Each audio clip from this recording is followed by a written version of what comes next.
Oh yeah, for me nothing beats an action movie that has a villain so badass that you want to see the main hero have a one-on-one battle by the end. This is Half-Bit's Top 10 Fight Scene Face-Offs. Now before we get started, I need to remind you this isn't a list that's been voted on. This is strictly my opinion of my personal favorite one-on-one face-offs from many of the martial arts movies I've watched in my lifetime in the last 33 years. That being said, I would love to see and hear your opinions, so please feel free to post a video response of your favorites. Now, even though these choices are based solely on my opinion, that doesn't mean I don't have my own set of restrictions placed on myself. So let's go over the rules. Number 1, only one movie from a franchise, meaning I can't have all 4 Bloodsport movies represented in the top 10. Number 2, weapons can't be the main focus. The scenes have to focus more on hand-to-hand combat, which unfortunately means I can't choose the beautifully done scene from House of Flying Daggers. And finally, number 3, all movies chosen had to be created in my lifetime, which really sucks because most of what I grew up watching was foreign films done in the 60s and 70s, but if I didn't add this restriction, this probably would have been a top 100, and we'd be here all day. How I chose to rate these scenes were based on 3 criteria, atmosphere created being the highest of the criteria, the build-up throughout the movie, and lastly, the choreography. But enough of all that, it's time to get right down to it. Mark Dacascos vs. Masaya Kato. To give a quick summary of the movie, Mark Dacascos' character is the prototype of a new human enhancement that makes him faster and stronger. The organization that implanted him with this bioengine killed his girlfriend and is now on the run the entire movie because Mr. Lau wants the prototype back. During the course of the film, a new bioengine is created and put into Kato's character, which is generically named the Advanced Model. Sadly, as far as build-up between these two, that's pretty much it. They finally face off in a club at the end, which would be okay as far as atmosphere goes, but it's dramatically marred by the poor music choice.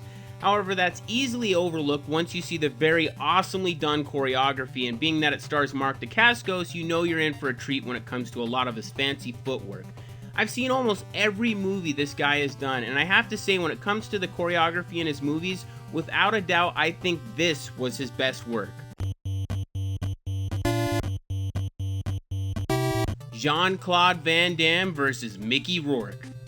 I'm a huge JCVD fan, but admittedly when I heard Dennis Rodman was going to be in it, I got a little nervous. Regardless of some piss-poor acting, this movie was surprisingly entertaining.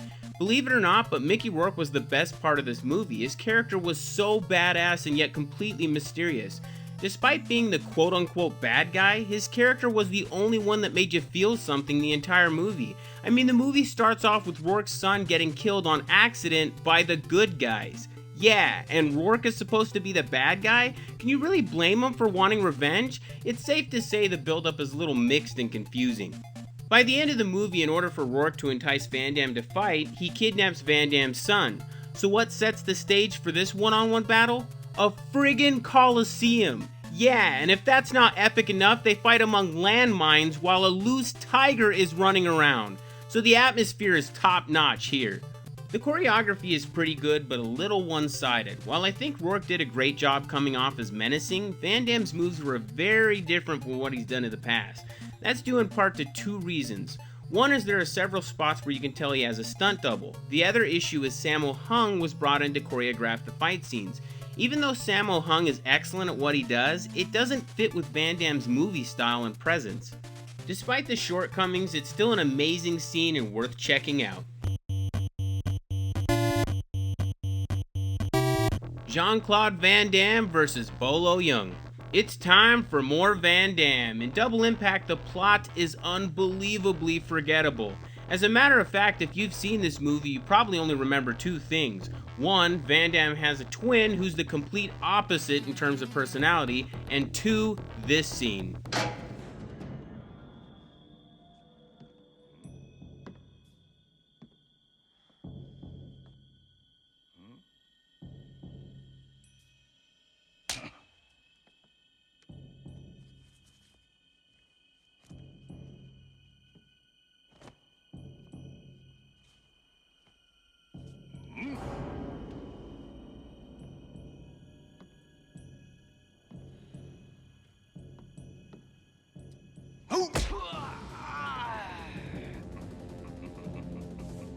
God damn, Bolo is just so badass and vicious.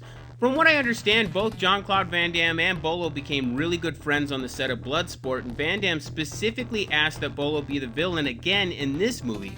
This scene is fairly short, but it wraps up a lot of what these guys are known for in a nice little bow.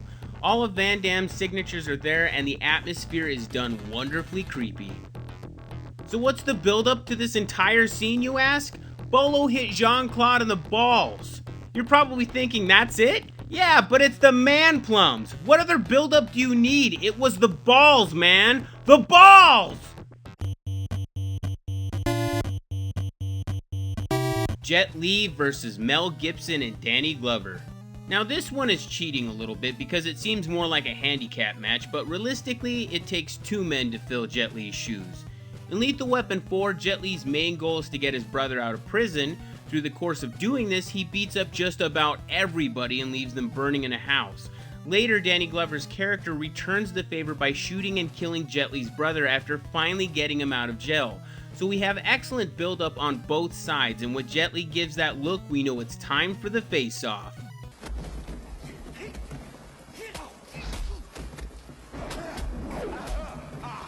The choreography is good off and on, but what really sells this scene is the superb atmosphere.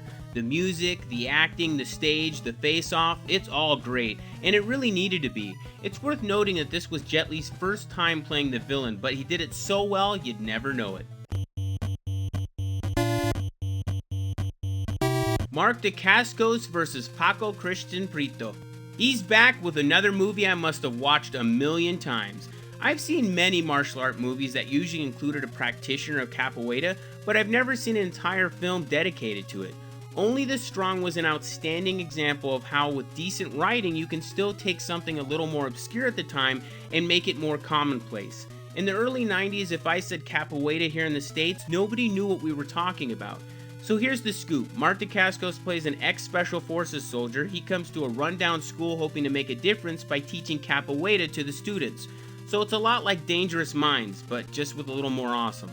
Eventually, he starts to turn some of the youngsters around, one of which has a brother played by Paco who runs a crime syndicate. And yes, he just happens to also know capoeira. Of course, Paco doesn't like this, which causes a few violent run-ins and unfortunately ends up taking the life of one of the students in a fire. This of course sets Mark Dacascos on the path of revenge, and rightfully so, because they killed one of the best characters with the best haircuts in the movie, Donovan. Man, I miss the 90s. The end fight is pretty excellent, and they're surrounded by the ends of the spectrum of both good and evil. Even though I would not say this was Dacascos' best choreography, overall I would definitely say this was the best acting I've seen from him in any of the movies he's participated in. It served the overall premise perfectly and brought a lot more emotion and interest in seeing these two finally square off. It might seem a little random to even bother mentioning this, but at the point where Dacascos gains the upper hand in the face-off, did anyone else notice this total high-five fail?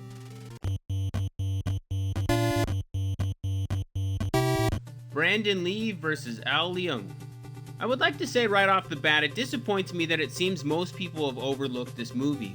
Oftentimes when Brandon Lee is brought up as part of the subject, most people only seem to remember The Crow. Don't get me wrong, I love that movie, but Brandon Lee has a lot of good work out there to watch, and Rapid Fire is one of them. It's good through and through. The story unfortunately is very generic for this type of action film, so we won't bother with it this time. Besides, the face-off has zero build-up. It might seem like he's just a generic, mini-boss. Yeah, let's face it, it's a mini-boss. Now, if you're into martial arts movies anyway, you already know who Al is. You've probably seen him a million times because he never changes his look. If you're not into martial arts movies, then you probably just know him as the guy who steals a candy bar in Die Hard. Truthfully, I really don't need to say anything about this scene. The atmosphere and the choreography speaks for itself.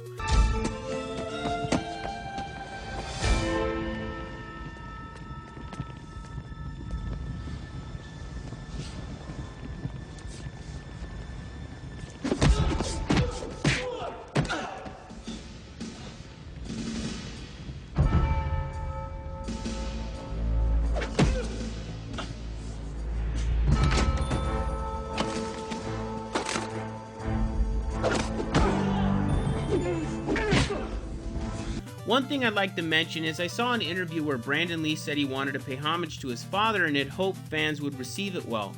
I can only assume he's referring to this part of the fight scene as it mirrors the scene where Bruce Lee fights Ohara in Enter the Dragon. All I can say, Brandon, speaking as a fan, you did exceptionally well, and I can only thank you for the beautiful art you left behind. Donnie Yen versus Collin Chou. Wow. That is what you'll be saying after you see this nearly 10-minute fight scene at the end of this film. To begin with, I'll probably get a little bit of flack for saying this, but I didn't think this movie was very good at all. That's not including the fight scene at the end, of course, as it's without a doubt some of the best choreography you'll ever see in a martial arts film. Both of these incredibly talented martial artists clearly went out of their way to cover different arts throughout the fight, and the stunts are just breathtaking. In fact, in interviews, both of these men declared this scene as their most difficult they've ever had to shoot, and it shows. You would do yourself well just to look up this scene alone. That's not to say the movie isn't worth sitting through for this face-off. It certainly is once you know what the prize is at the end of the rainbow. I just didn't find any of the characters very interesting and thought the build-up was totally phoned in. That being said, this still shouldn't be missed. It's an awe-inspiring scene of what two human beings can really do when they put their bodies on the line. This isn't some CGI fest. It's two guys who really wanted to give fans of the genre something to be proud of. And let me tell you, if you watch the full 10 minutes of this and you can't appreciate even a single second of it, then I'd probably say you should be questioning your existence. Donnie Yen versus Yeung. It's Donnie Yen once again bringing amazing choreography, but this time with incredible atmosphere. In Dragon Tiger Gate you have, I've never really been sure what the hell is going on in this movie. I've seen it like 10 times and I'm still not sure what's going on. So I'll do my best to explain it. It seems there are two opposing gangs. One gang is sort of the good guys and the other is sort of not the good guys. One involves a guy named Tiger Wong and the other is named Dragon Wong, and I guess they're brothers because, the whole last name thing, but they talk to each other as if they were. They were all trained at this prodigy martial arts school at one time. For part of the movie, both gangs want this plaque, and then the whole subplot is dropped. Then, about halfway through the movie, this guy shows up. This is Shibumi, played by Yeung. Every time I rewatch this movie, he shows up, and each time I'm thinking, who the hell is this guy? I'm not kidding, he just sort of shows up. What he ends up doing is killing the teacher of the martial arts school, and of course this causes the Wongs to seek revenge against Shibumi along with Turbo. Who's Turbo? Well, he's a guy with a scar. Oh, and he tells a different story every time he talks about a scar, so I guess he's like the Chinese Joker. You might be thinking I'm screwing around and I'm holding out on information, but that's really it. The first time I watched this movie, it felt like I needed to have prior information, as in the writers and directors expected you to know more about these guys beforehand. And there is a fairly legitimate reason for this. Supposedly, this is based off of a Chinese comic book where these three guys are basically superheroes, which of course would explain a lot of the over-the-top scenes in this movie, but even if they did explain more about what's going on, it wouldn't really matter because this film is plagued with loads of amazing fight scenes and visuals that I've honestly never seen in a movie before, and I use the word plague in a good way, oddly enough. The effects are amazing. The first time I saw this movie, my initial thought was, why can't we make movies like this in the States? It's just jaw-dropping to look at some of these artful, crafted scenes. And if that's not enough, you still have the final battle between Donnie Yen and Yeung. I really don't think I need to say much here. Just watch the first 45 seconds of it.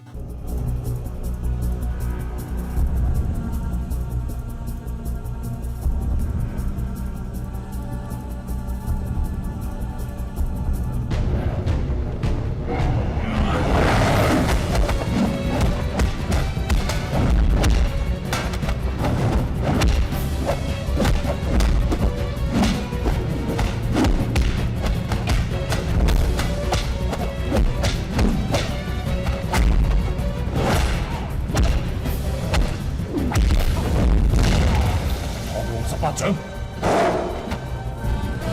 18 dragon slaying palms? More like 18 dragon bitch slaps. Phillip Rhee versus Simon Rhee.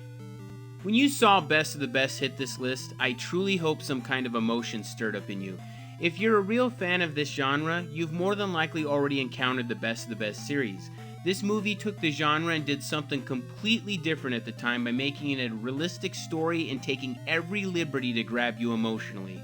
The story is an Olympic-style Taekwondo tournament is taking place in Korea, and the Americans are building up a team who's coached by James Earl Jones. Yeah, their coach is friggin' Darth Vader. Every character introduced is fleshed out well and given their own story and problems. Not only does each character have their own hurdles to jump over, but they also have internal conflict in the team that they must overcome if they plan to succeed. As a kid, I always viewed this movie as the Rocky of martial arts films. Everything from the emotions, the problems, the music, just amazing. Now, getting to the face-off, one of the main characters played by Phillip Rhee has been training most of his life. His character's brother was killed when he was younger in a similar tournament against a man named Dae-han, who's played by Simon Rhee, which is Phillip Rhee's real-life brother. Wrap your head around that. So after making the team, Phillip Rhee's character finds out that Dae-han is competing in the tournament. James Earl Jones' character also knows that and purposely sets the two up to face each other in the tournament because he believes he's the only one that has the tools to defeat Dae-han. This results in a massive battle of heartfelt flashbacks, personal struggle, and of course, one hell of a fight. By the end of it, no one's eyes seem to ever be dry. Everything I looked for in the proper face-off was done perfectly. I literally would change nothing. Best of the Best is essentially the Aurora Borealis of movies. It's just beautiful to look at. So where do we go from here? Considering what I said about Best of the Best and that it was perfect, what could possibly top it for the number one spot? Well, I bet you'd never be able to guess it, and I'm sure I'll shock some of you.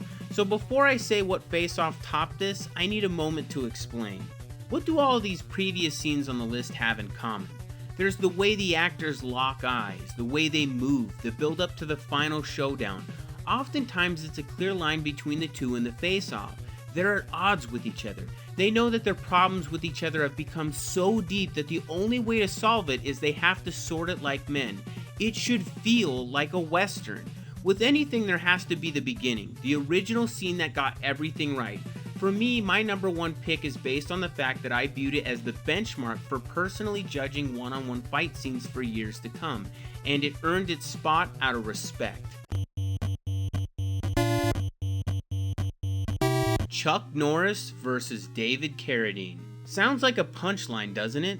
In an effort to defend myself, you have to remember I grew up in the 80s, so as a child a lot of the images in this movie were very powerful for me. Discussing the movie, it's completely generic by today's standards and it's been repeated numerous times. Chuck Norris is great, but he's the typical lone wolf Chuck Norris that we've seen many times since, and it's really the type of movie that you could easily see being part of the inspiration of the endless Chuck Norris mythical jokes you see nowadays. There's even one part where he's buried alive with his truck, and by basically drinking whiskey, he, I guess, either gains or realizes he has the power to push the gas pedal to get out of the premature tomb.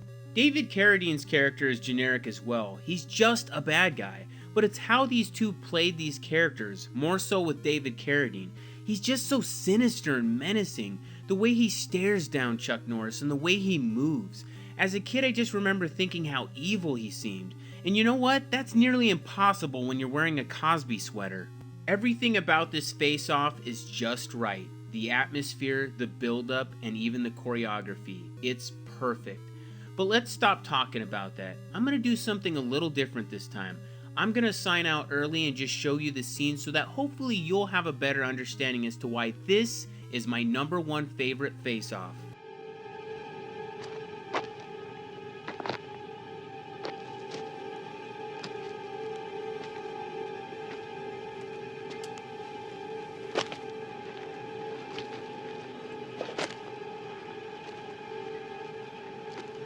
Welcome to my hacienda, Mr. McQuade.